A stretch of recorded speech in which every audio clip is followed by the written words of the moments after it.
kick off the best panel of these 2 days? Because it's the last one also. Oh, Vanessa. Okay, for the last part of the GSGS, Gordon will animate the roundtable, and then we will have Ariane. I don't see Ariane. She's not here yet. I hope she's coming for the last keynotes. So please welcome all the person from the last session and Gordon.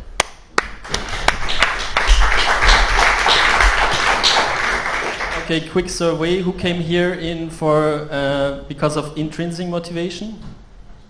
Raise your hands. Okay, extrinsic motivation. Okay, so at least one person. Okay, just to get a feeling of the audience. My name is Gordon Savitch. I am teaching at the Haute École of Art and Design in Geneva and also at the University of Applied Science in Lucerne. And I'm an interaction designer by myself, and thank you very much, Stefan, for this invitation. And thank you very much for this great presentation we saw in the afternoon. Before we start, we came up with a couple of topics for this roundtable. And as we said, it's the last roundtable, so bear with us.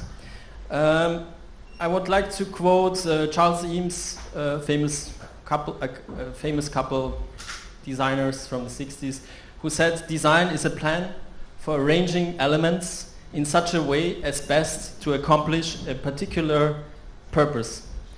And as we have seen also, and very often a recurrent theme when we talk about gamification, serious game, is that we can clearly state technology is not neutral. Yeah? The way we build systems and the way we design them have a very strong influence the way people use it.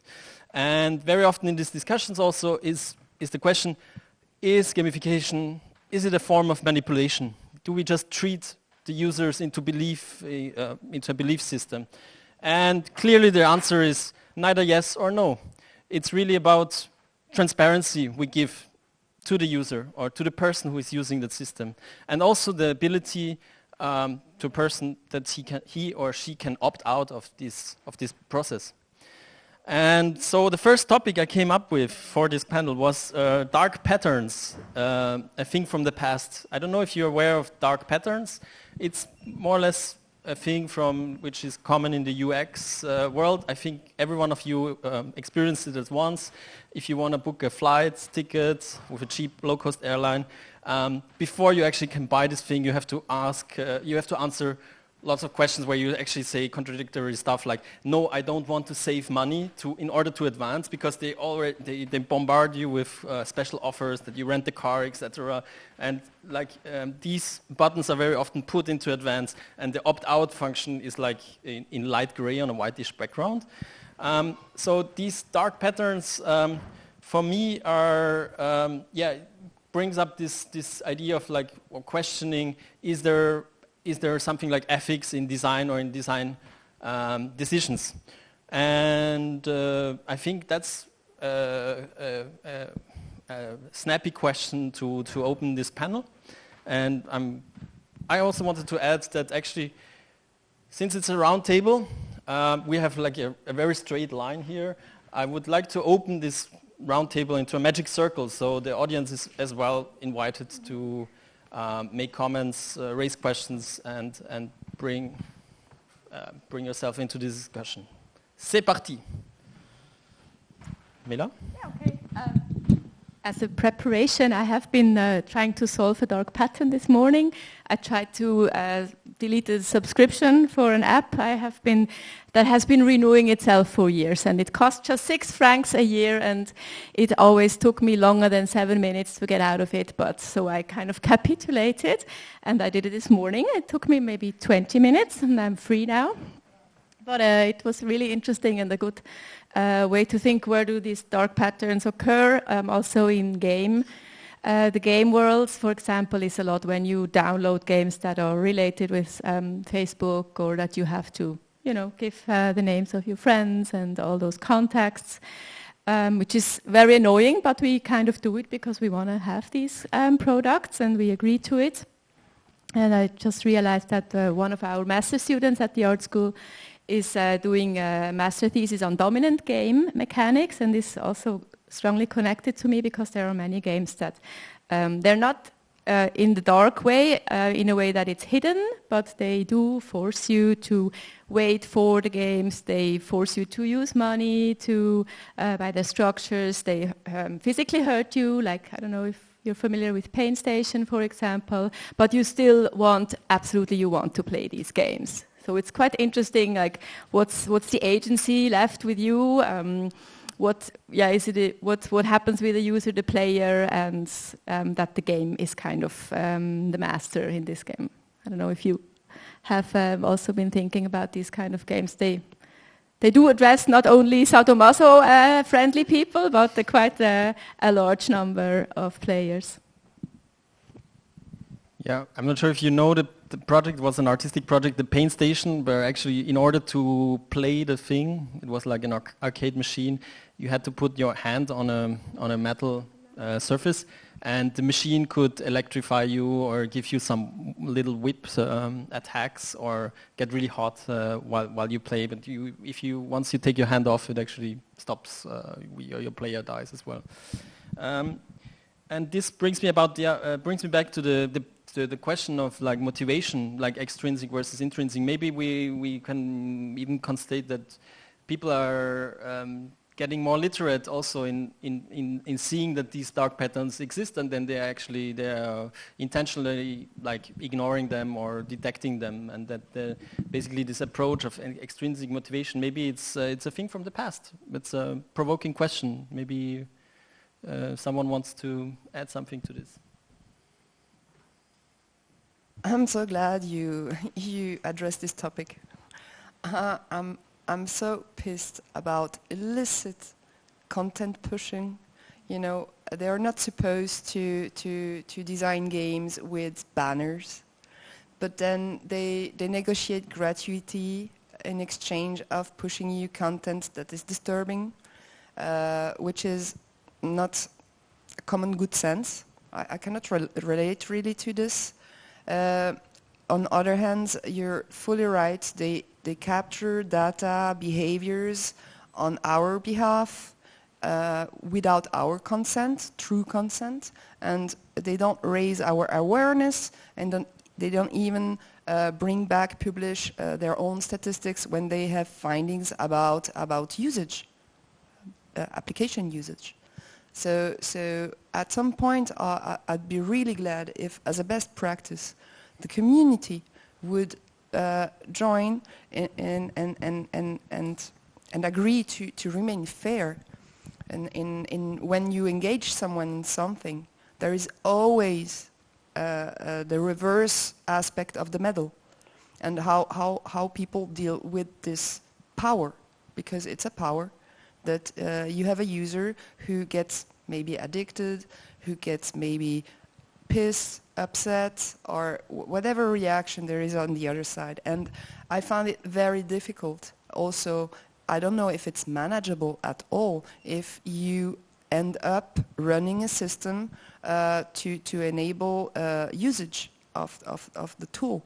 And so I don't know what l'économie d'échelle is in user management and behavior tracking, and also being proactive in detecting defects or bugs, or maybe be receptive, have a chat function to enable people to interact and say, hey, hi, that's how I feel about it. Have you ever had such a configuration? Do you at all know people like me? Because there is a diversity in every a wide diversity of personalities and ways to interpret reality, and at some point, I don't know what the solution could be if such meeting points, meeting opportunities are some spots to debrief what are the social aspects, what's the impact on our daily lives, to be immersed, to be lured, to have induced sentiments, induced reactions. just by the play or the surroundings. Games are just sometimes so fantastically designed, you're hooked because it's so much beautiful than reality. Florence? Thank you for this very interesting question about ethics and design. I think this is a really central question for educational games, because there is a very thin limit between educating, teaching, giving contents, and manipulating. Because if you don't understand, if you don't know the rules of the game, you don't know really what is being sold to you.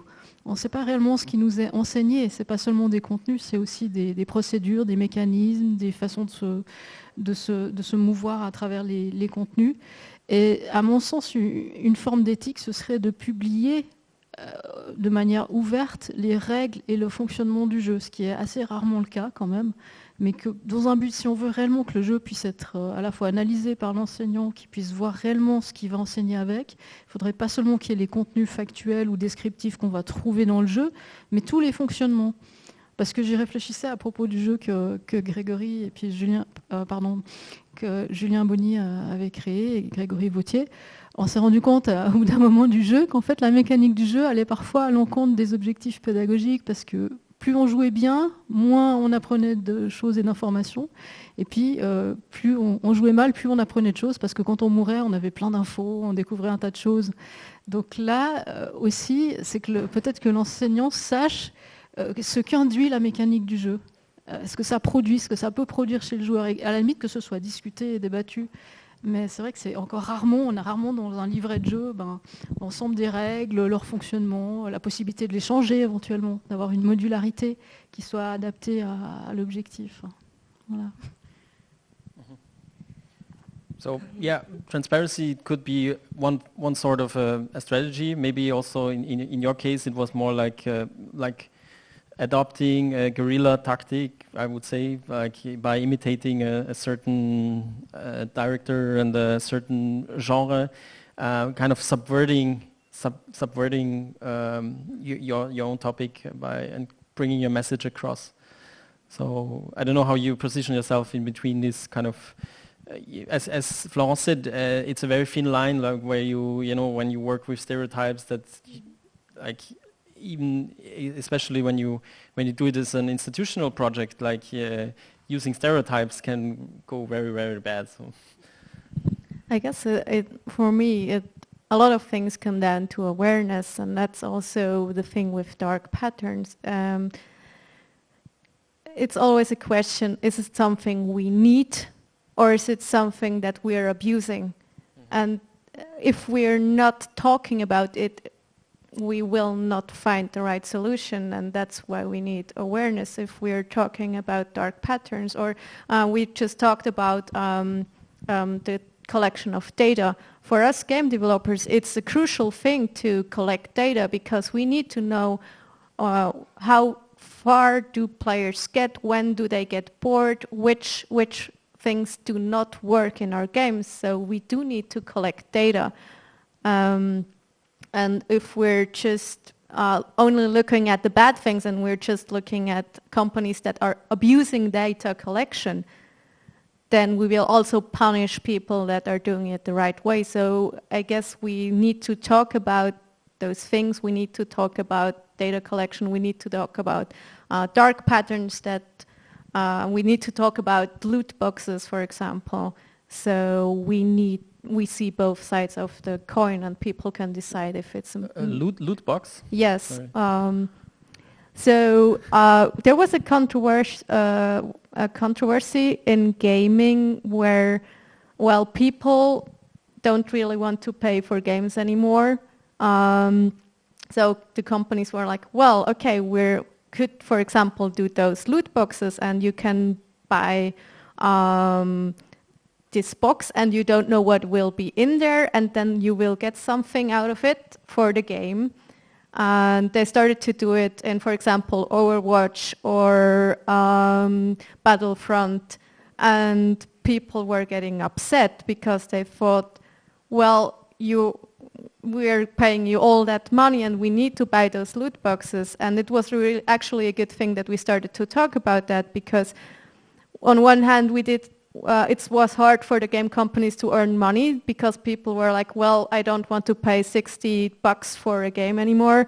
And on the other hand, people started to, with dark patterns basically, try to get people to pay $2 every day. So yeah, it's important that we talk about it and that we see game companies need the money, but it should also not be abused. And it's, yeah.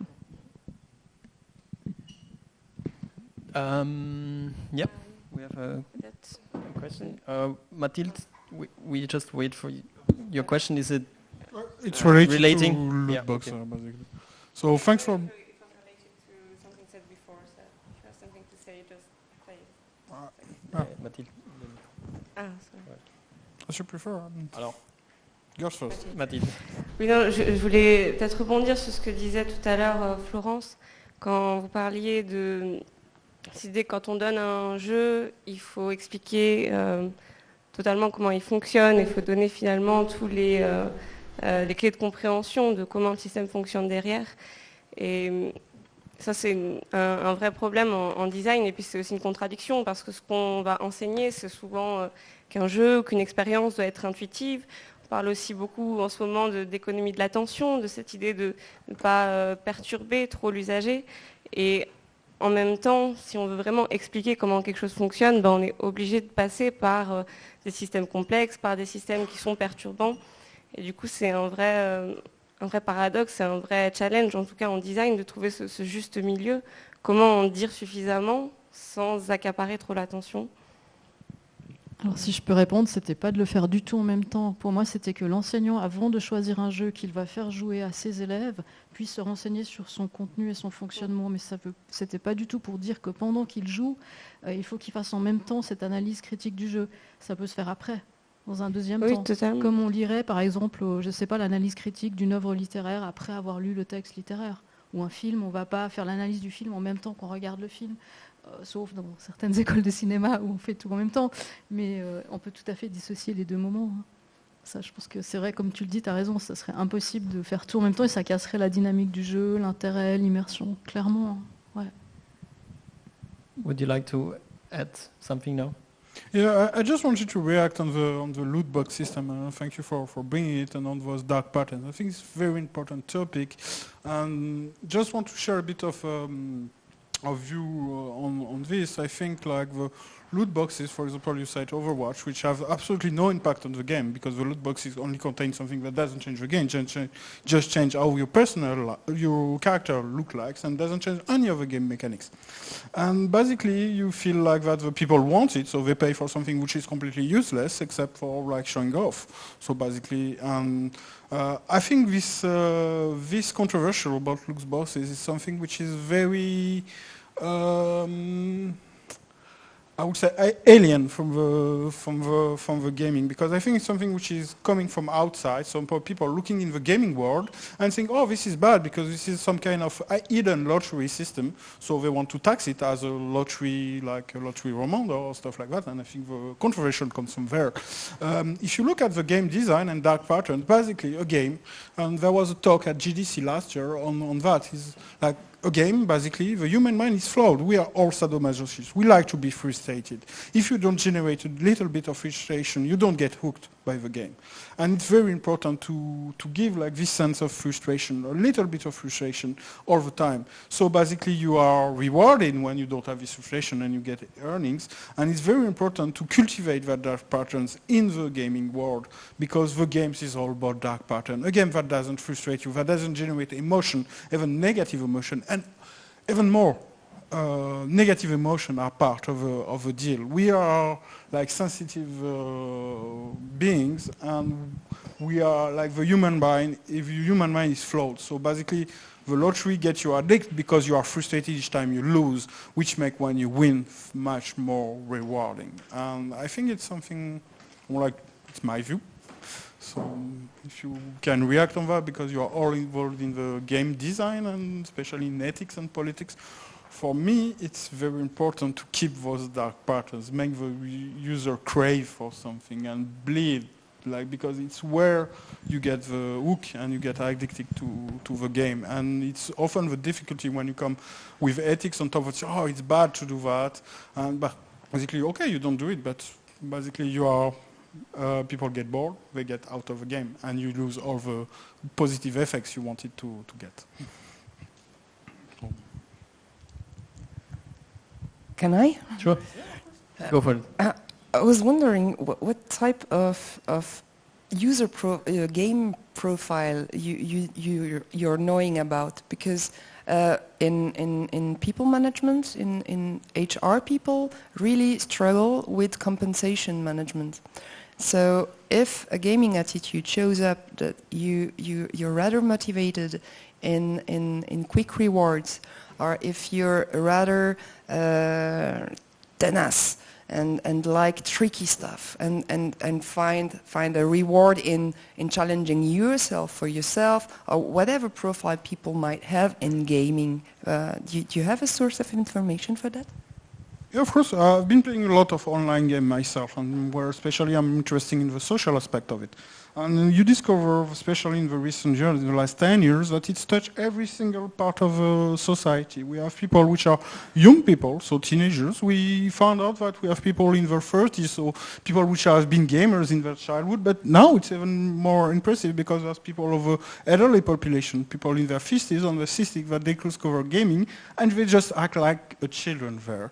And so now it's no more about like this. Yeah, the stereotype of, okay, this is the gaming nerd guys. This doesn't exist anymore. Game is now breaching, like you can see with Candy Crush, for example, that is breaching all type of people and population. And the human mind, I think it's still the same for whatever your background is and philosophy. And even if you can deny it because it's not something that you want to, your conscious aspect doesn't want to maybe unveil what your unconscious is, but your unconscious is addicted by frustration. And it's something that I feel, and I've been playing around, and I could give you an example of it, but I would like to know what our panel thinks about that.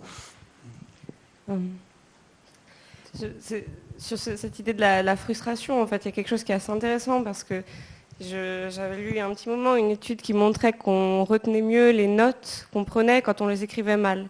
Parce que quand on les écrit mal, on peine plus à les relire et puis finalement, on les retient mieux que si on les tape à l'ordinateur.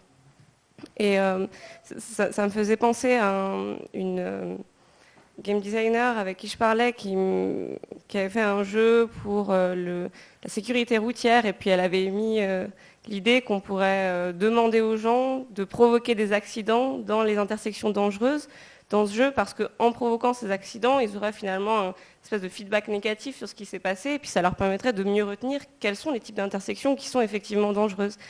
Et l'auto-école ou l'institution avec laquelle elle travaillait trouvait ça pas moral finalement de demander aux gens de provoquer des accidents, alors que finalement c'était peut-être un très bon moyen pour faire en sorte que les gens fassent attention aux détails qui sont autour d'eux et que ça a été fait au final plutôt positif.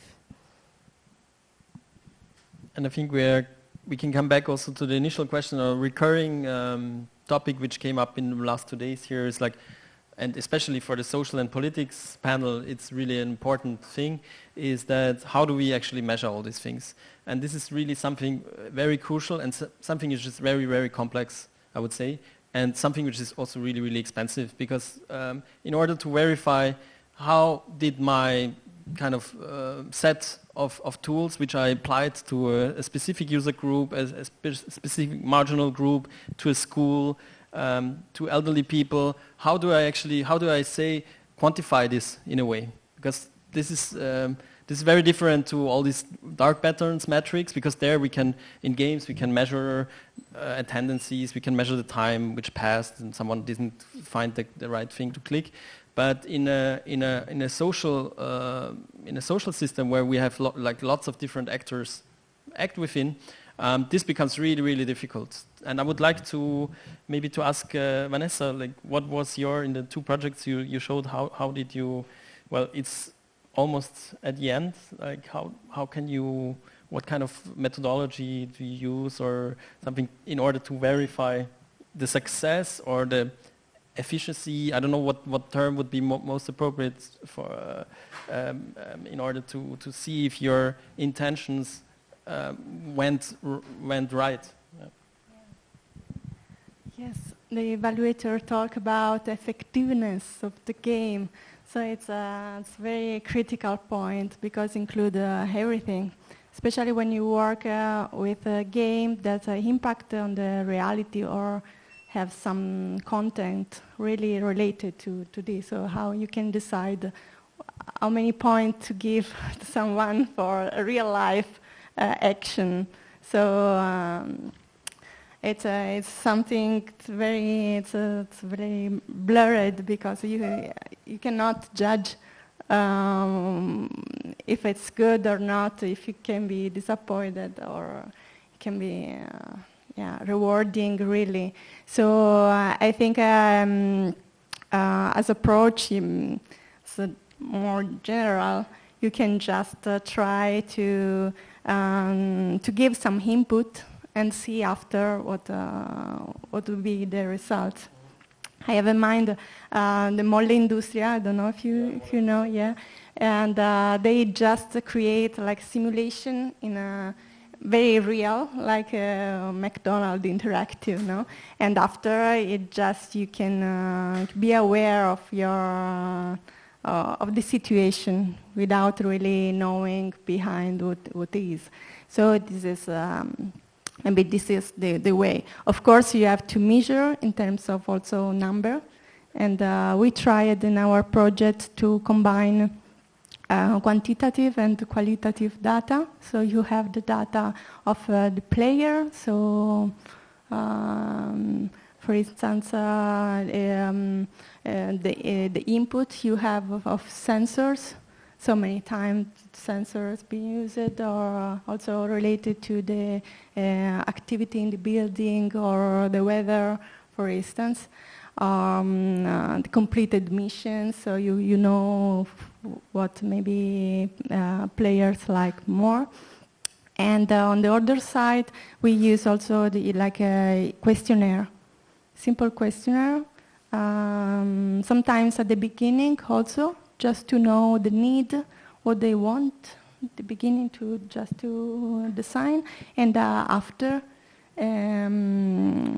if they see some progress with the students, for instance, for the teacher.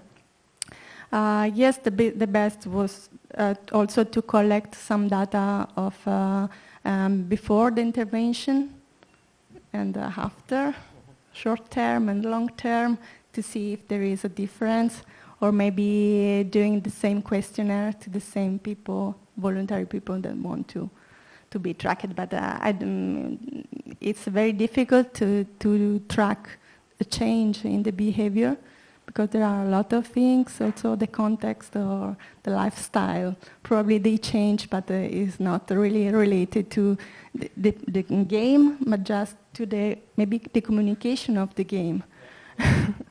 So, yeah. Maybe Bettina, do you want to add something on this for your special case? Yeah. Okay, no, it was warum. Ich erkläre das jetzt kurz auf Deutsch. Wir haben uns auch überlegt, wie wir Familien motivieren könnten, dann mit ihren Angehörigen zu spielen. Ob wir da auch irgendein Ranking-System machen möchten, dass andere Familienmitglieder dann auch sehen, wie oft das jetzt mein Bruder gespielt hat mit unserer Mutter, und dass mich das dann vielleicht anregt, dass versuchen auch mehr zu spielen, versuchen diese Zeit zu toppen. Und dann haben wir uns auch überlegt, wenn wir dann diese Möglichkeiten haben, wie können wir dann Familienmitglieder, also wie kann man die dann belohnen? Und dann haben wir gedacht, vielleicht könnte man irgend so was implementieren, dass das auch einen Effekt dann auf die Erbschaft hat. die gedacht Kann ich es kurz Ja, ja, zusammenfassen? klar. Yeah. Mhm. So they were also thinking of implementing a kind of a scoring system, and if they get rewarded, if they get more in contact with their relatives, and also questioning if that could be linked to the heritage, right? No, what's how much you inherit, which can have, I guess, interesting social implications on the way family members communicate with each other. And yeah. Ja, wir haben das dann gelassen, weil wir Okay, gedacht yeah. haben, They didn't do it. It's a hot theme, so we let our fingers out from that. Yeah. Ja, aber bei uns ist natürlich auch bewusst, wenn wir mit familieneigenen Materialien arbeiten, dass wir da sehr, sehr vorsichtig sein müssen. Also wenn wir familieneigene Materialien in Spiele implementieren wollen, um die Spieler zu motivieren, müssen wir da sehr vorsichtig sein damit, dass da auch nichts rausgeht oder dass wir auch nicht schwierige Materialien dann plötzlich im Spiel haben, dass man da sehr gut aufpassen muss. Das ist uns schon sehr bewusst. So they have to take great care of attention into the way they choose the material. So because it's family related, there can be shocking images or very emotional images charged. So they take lots of energy and efforts to make sure that this is kind of well digested. I think the question on how to measure if a meaningful game or a serious game is successful or if it's working, it's a really good question, because you don't only have to find out how you can measure it, you also have to find out what you want to measure. I mean, what is a successful serious game? If you are on the commercial side, is it how many copies you're selling? If you're doing it with press, is it how much press coverage you're getting? And is it more like how many people are playing it and how many people you can reach with your product, or is it more about how deeply can you reach somebody? How specifically can you help or motivate or change something? And those points are not exactly the same. If you're trying to reach more people, you can't go into the detail. If you want to help a specific group, you have to go into the detail. So I think it's a really hard question to say what makes a successful serious game. And you have to answer that before you start to measure the success. You have to answer that question. Mela, you want to add? I have to tell that we are running out of time, slowly. So maybe we can have 2 or 3 more comments. Is that okay? Well, Mela? Yeah, to add on to my colleagues, I also think frequent testing is definitely a successful way. First, of course, prototype testing, paper prototype, box prototype. It's always really important to gather the players physically. And which is of course difficult with some games, yeah. If you develop for abroad or if you develop for a multiplayer urban game, you don't have 4,000 people that you can test with, so the first launch is actually the first test and the success at the same time. So it is difficult, but I do think qualitative data gathering is more interesting, but of course it's important quantitative as well. Nice. Yassine, you want to add something to? I want just to add a small comment about what she said, which is for me very important, what we have to measure, because we know that measuring quality in software engineering in general is difficult, in game is more difficult, and I think in serious gaming it becomes more difficult, because the dilemma in serious gaming is at all the stages is this combination of game and serious. So do we want to evaluate the gaming aspect or the serious aspect? Do we reach the goal, or do we have a fun game, or the best thing is to have the better the tuning or balance between them, and this is very difficult. But we have this difficulty in all the stage, in all the life cycle of serious gaming, because of this combination of two contradictory things,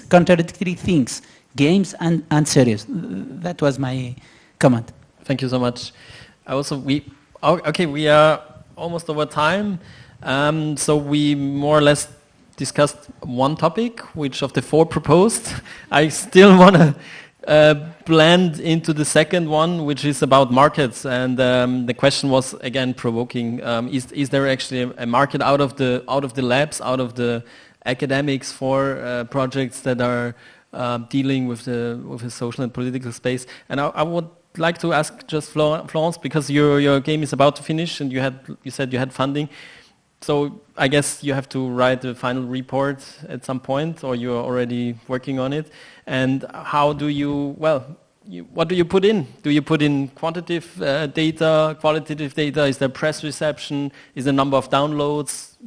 Or in a way, how do you actually have to justify this to the institution who gave you the money for the project? Yes, a mixture of qualitative and quantitative things, of course, but we also want to have the teacher's point of views. What would be really a good success is to see the game being used in education by all these people, not just by us or by passionate people who already knew the topic, and that would be a good way. But a lot of things, I think downloads are one thing, but they're not sufficient, because it doesn't mean that because you downloaded the game that you played it or understood it or learned something with it is not enough. So we have to make some inquiries after that with people who played, who tried it, and that's much more qualitative, of course, than just quantitative. Thank you. About the schedule, we still have one keynote. So if we maybe have another question from the audience, you want to the panel, to a specific person. Otherwise we can just continue talking until the keynote starts, or are you, how's your feeling? Do we need a break, or should we just keep on going? Yep.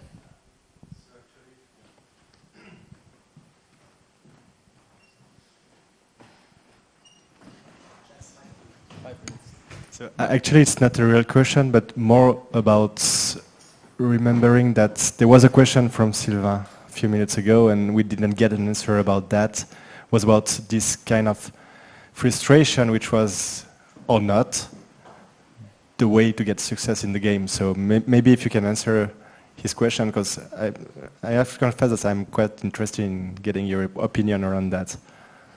So the question would be in how far we have to reflect real life feelings, or especially frustration within games. No, it's just my point was you need a game to make it frustrating. So yeah. Because you have the translation. But it comes back to certain different theories of the flow, and to make it not too easy, not too hard. No, is that what you're talking about? On the dark patterns, as we say, that frustrate the user, and the loot boxes, for example, which is like a motivation generator, as a lottery system, for example.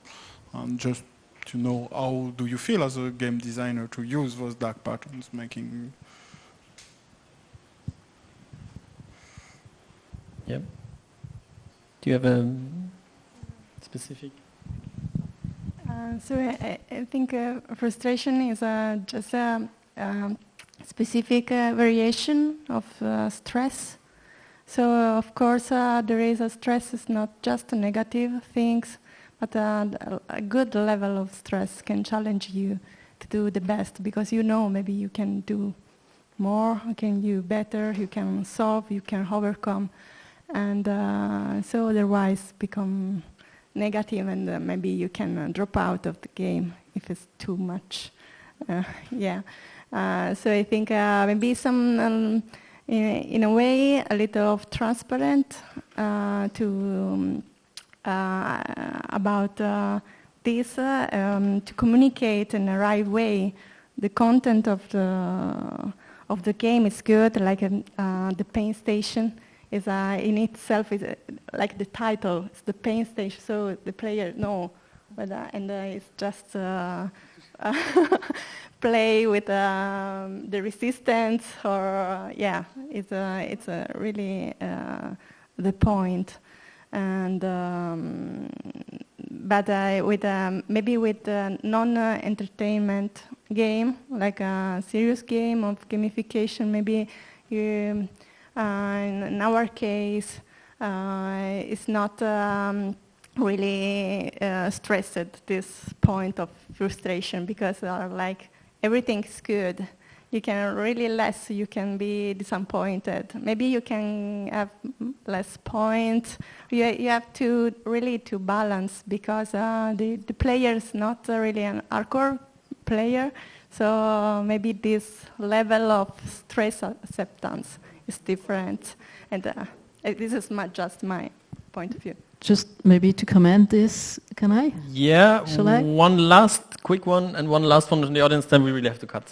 Okay? On Florence. the motivation theories, for example, Roland Viau theory about what can motivate you to learn, he gives a lot of indicators which are very different from just frustrations. There is the value you attribute to the task you're doing, there is the self-efficiency feeling, and lots of other things. So frustration is maybe just one, but you have other things that can motivate someone to learn. Mike?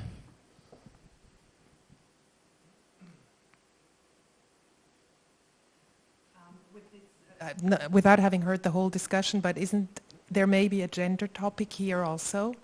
It's, how do girls play, little girls, really little ones, how do boys play?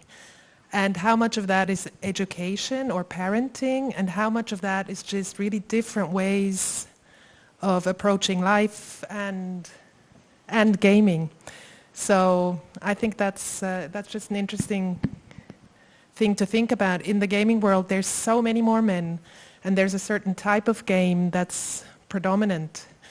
And I'm so happy to see there's a full woman panel here. Me too. And so that's because I think that's needed, and to have all these different, what is rewarding, what is success. I think that's a discussion we need to have in gaming and in society, actually. Yeah. Thank you so much for this beautiful last comment. And I have this feeling that I never opened the loot box. I didn't know. But I have this feeling we opened just a box out of lots of discussion material, which we can continue later this evening with a glass of a cold beverage. I would like to thank you, all of the participants of this panel, for this great table ronde. Applause.